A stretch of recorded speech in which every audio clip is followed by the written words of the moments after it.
Hello दोस्तों, आज है 15 अप्रैल और 15 अप्रैल के करंट अफेयर के जो भी इम्पोर्टेंट क्वेश्चन बनते हैं आज हम उनके बारे में डिस्कस करेंगे।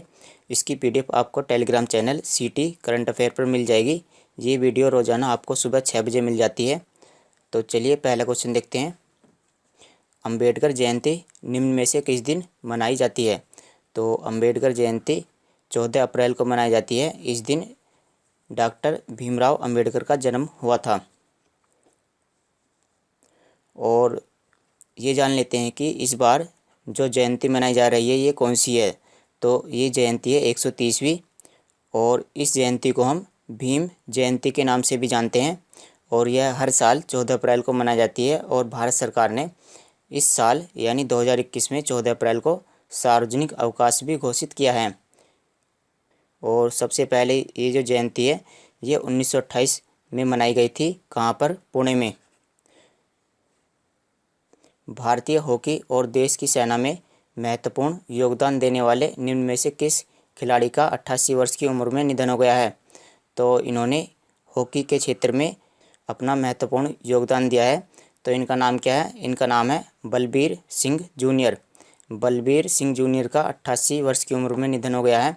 और ये 1951 में भारतीय हॉकी टीम में शामिल हुए थे। और 1958 में इन्हें रजत पदक प्राप्त हुआ था। National council of applied economic research NCAER। तो NCAER की पहली महिला महानिदेशक निम्न में से कौन बनी है? तो national council of applied economic research, तो इसकी जो पहली महिला महानिदेशक कौन बनी है? राइट आंसर है पूनम गुप्ता। तो ये नाम काफ़ी इम्पोर्टेंट है क्योंकि जो पूनम गुप्ता हैं ये अभी फ़िलहाल में वर्ल्ड बैंक की ये क्या हैं? मुख्य अर्थशास्त्री हैं। ये वर्ल्ड बैंक की मुख्य अर्थशास्त्री हैं। तो इनका नाम काफ़ी इम्पोर्टेंट है और ये NCAER की पहली महिला महानिदेशक बनी हैं। तो वर्ल्ड बैंक के बारे में जान लेते हैं। तो इसकी स्थापना जुलाई 1944 में हुई थी और इसका हेडक्वार्टर वाशिंगटन DC USA में है। और इसके चेयरपर्सन है डेविड मालपास। और वर्तमान में इसमें 189 सदस्य हैं। हाल ही में किसने आहार क्रांति की शुरुआत करने की घोषणा की है? तो आहार क्रांति की शुरुआत किसने की है? आहार क्रांति की शुरुआत स्वास्थ्य मंत्रालय के मंत्री डॉक्टर हर्षवर्धन ने की है। तो इस क्रांति में क्या किया जाएगा? इस क्रांति में जो कुपोषण है, कुपोषण से संबंधित जो जानकारी होती है, न्यूट्रिशन, तो उनकी जानकारी दी जाएगी। और संयुक्त राष्ट्र यानी यूनाइटेड नेशन ने वर्ष 2021 को अंतर्राष्ट्रीय फल एवं सब्जी वर्ष घोषित किया है। 2021 को अंतर्राष्ट्रीय फल एवं सब्जी वर्ष घोषित किया है संयुक्त राष्ट्र ने। और इसकी जो थीम है, ये जो आहार क्रांति है, इसकी जो थीम है, इसकी थीम क्या है? उत्तम आहार उत्तम विचार। और इसको लॉन्च किया गया है डॉक्टर हर्षवर्धन सिंह। अप्रैल 2021 में अबू धाबी के शीर्ष नागरिक पुरस्कार, तो शीर्ष नागरिक पुरस्कार से किसे सम्मानित किया गया है? तो इनका नाम है यूसुफ अली, जो एक भारतीय हैं। और ये LULU यानी लुलु रिटेल समूह, इसके अध्यक्ष हैं। लुलु रिटेल समूह की इन्होंने स्थापना की थी और ये एक भारतीय हैं। तो यूसुफ अली को शीर्ष नागरिक पुरस्कार से सम्मानित किया गया है। ये जो अबू धाबी है ये किसकी राजधानी है? ये राजधानी है UAE यानी संयुक्त अरब अमीरात की। चलिए इसके बारे में और जानकारी जान लेते हैं। ये जो पुरस्कार है ये किसके द्वारा दिया गया है? ये क्राउन या राष्ट्रपति प्रिंस शेख मोहम्मद बिन जायद अल नाहयान, तो ये इनके द्वारा यूसुफ अली को ये पुरस्कार दिया गया है। और ये पुरस्कार इनको दिया गया है व्यापार और उद्योग के क्षेत्र में योगदान देने के लिए। तो UAE के बारे में जान लेते हैं, जिसकी राजधानी क्या है? Abu Dhabi. और यहाँ की मुद्रा है दिरहम। और यहाँ के जो राष्ट्रपति हैं या इन्हीं को हम क्या बोलते हैं? प्रिंस। उनका नाम क्या है? खलीफा बिन जायद अल नाहयान। पिछले 6 वर्षों में चौथी बार सर रिचर्ड हैडली पदक किसने जीता है? तो सर रिचर्ड हैडली पदक केन विलियमसन ने जीता है। और ये 4 बार सर रिचर्ड हैडली पदक जीत चुके हैं। इन्होंने 2016 में जीता था, उसके बाद 2017 और फिर 2019 और फिर 2021 में। और इन्हें न्यूजीलैंड की तरफ से test player of the year भी घोषित किया गया है। यह वाला जो अवार्ड है इनको इस साल मिला है 2020-21 के लिए न्यूजीलैंड के द्वारा, यानी अपने ही देश के द्वारा test player of the year award इन्हें मिला है। और साथ में आईसीसी यानी International Cricket Council ICC test ranking में ये पहले स्थान पर हैं। आईसीसी रैंकिंग में ये बल्लेबाज के तौर पर ये पहले स्थान पर हैं। मार्च 2021 में इंग्लैंड के खिलाफ अपने प्रदर्शन के लिए ICC player of the month यानी महीने के जो बढ़िया प्लेयर हैं वो कौन है, तो वो प्लेयर हैं भुवनेश्वर कुमार। अब ये क्वेश्चन इंपॉर्टेंट क्यों है? इंपॉर्टेंट क्वेश्चन ये इसलिए है क्योंकि ये मिला है मार्च के लिए। भुवनेश्वर कुमार को ये पुरस्कार मार्च के लिए मिला है और जनवरी में मिला था ऋषभ पंत को मिला था जनवरी में। और उसके बाद रविचंद्रन अश्विन इनको फरवरी में ICC player of the month पुरस्कार दिया गया था।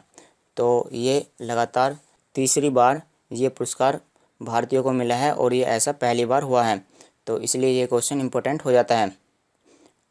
जनवरी में किसको मिला था? ऋषभ पंत को, और फरवरी में मिला था रविचंद्रन अश्विन को। निम्नलिखित में से किसने जल कृषकों यानी किसानों के लिए इलेक्ट्रिक मार्केट प्लेस प्लेटफॉर्म ई सांता की शुरुआत की है? तो ई सांता मार्केट प्लेस प्लेटफॉर्म की शुरुआत किसने की है? तो इसकी शुरुआत की है पीयूष गोयल ने। केंद्रीय वाणिज्य और उद्योग मंत्री पीयूष गोयल ने जल कृषकों के लिए इलेक्ट्रॉनिक मार्केट प्लेस प्लेटफॉर्म ई सांता की शुरुआत की है। और चलिए इसकी फुल फॉर्म जान लेते हैं। ई सांता की फुल फॉर्म क्या है? तो ई सांता इसकी फुल फॉर्म है इलेक्ट्रॉनिक, ई का मतलब इलेक्ट्रॉनिक, एस फॉर सॉल्यूशन, और यहाँ पर ए का मतलब है ऑगमेंटिंग, और यहाँ पर ये जो एन है इसका मतलब क्या है? NACSA, और फिर ये दोनों एक साथ ही पढ़े जाएंगे, NACSA फार्मर्स, और फिर TA यानी ट्रेड इन एग्रीकल्चर। तो electronic solution for augmenting NASCA farmers trade in agriculture, तो ये इसकी फुल फॉर्म है। और इस ऐप का फ़ायदा क्या होगा? ये जो प्लेटफॉर्म है इसका फ़ायदा क्या होगा? इसमें किसानों को उचित मूल्य मिल पाएगा और जो निर्यातक हैं जो सामान बाहर बेचते हैं वो सीधे ही किसानों से सामान खरीद पाएंगे। इनमें से किसने हाल ही में पोषण की जानकारी के लिए एक डिजिटल कोर्स पोषण ज्ञान की शुरुआत की है? तो पोषण ज्ञान की शुरुआत किसने की है? तो इसकी शुरुआत की है नीति आयोग ने। तो नीति आयोग के बारे में जान लेते हैं। इसकी स्थापना 2015 में हुई थी। इसके जो CEO हैं वो कौन है? अमिताभ कांत, और इसके जो उपाध्यक्ष हैं यानी वाइस चेयरमैन है वो कौन है? राजीव कुमार, और इसके जो अध्यक्ष हैं वो कौन है? प्रधानमंत्री नरेंद्र मोदी। हाल ही में नाटो यानी NATO नाटो के महासचिव जेंस स्टोल्टेनबर्ग ने कहा है कि नाटो किसके साथ है? तो नाटो ने घोषणा की है कि वो किसी देश के साथ है, तो हमें देश का नाम बताना है। देश का नाम है यूक्रेन। तो चलिए इसका मामला समझते हैं कि ये क्या बात है। यहाँ पर देखो मैप में ये है यूरोप और यहाँ पर ये एशिया, तो यहाँ पर ये यूक्रेन देश।